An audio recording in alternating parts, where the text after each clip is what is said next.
لواشک رو بهتون میدیم، ریاکشنشون ندیدیم بهتون یه بسته هدیه میدیم.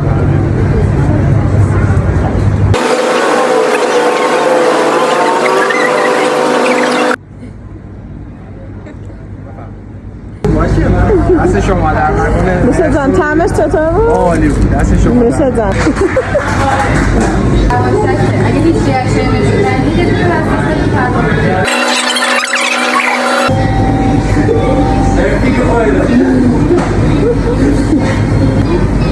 مرسی. ما خواستیم سفارش بزنیم. آدرس پیج و سایت هم اینجا هست با شما تماس. اوکی. الان این گوجه سبز نمکی بود. بفرمایید. نه لواشک خونگیه. چطوره؟ عالی.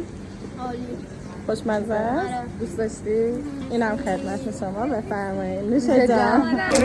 نخنده ترشن هم نشه حتی اگه خیلی ترشن شدم نبرده باید کام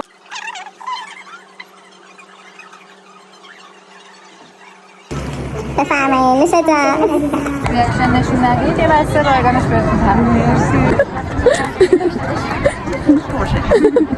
درشت نمکی.